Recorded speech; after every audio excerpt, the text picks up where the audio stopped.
ഞാൻ എന്റെ വാക്ക് ഞാൻ പാലിച്ചിരിക്കുന്നു.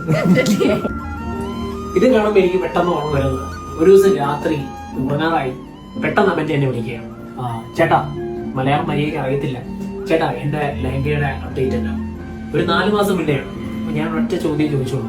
1 വർഷം മുന്നേ ഈ അമ്മയുടെ തന്നെ എൻഗേജ്മെന്റ് ലഹങ്ക നമ്മൾ ചെയ്തായിരുന്നു. അത് ഭയങ്കര ഹിറ്റ് ആവുകയും ചെയ്തായിരുന്നു.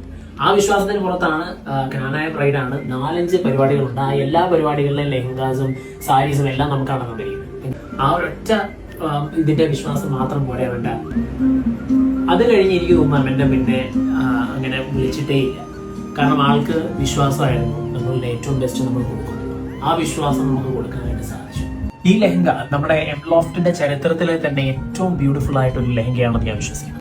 ആളുടെ ഒരു നിർബന്ധമായിരുന്നു ഒരു നോർത്ത് ഇന്ത്യൻ ബ്രൈഡൽ ലുക്ക് ആൾക്ക് വേണം എന്നുള്ളത്. അങ്ങനെയാണ് ഇൻട്രിക്കേറ്റ് ഹാൻഡ് വർക്ക് തന്നെ നമ്മൾ ആഡ് ചെയ്യുന്നത്. അതിലേക്ക് സ്റ്റോൺസിന്റെ എഫക്റ്റ്, ബീഡ്സും, 2 ബീഡ്സും, കട്ട് ബീഡ്സും, അതുപോലെ സർദോസിയും എല്ലാം മിക്സ് ചെയ്തിട്ടാണ് വളരെ ഇൻട്രിക്കേറ്റ് ആയിട്ട് ഹാൻഡ് വർക്ക് ചെയ്തിരിക്കുന്നത്.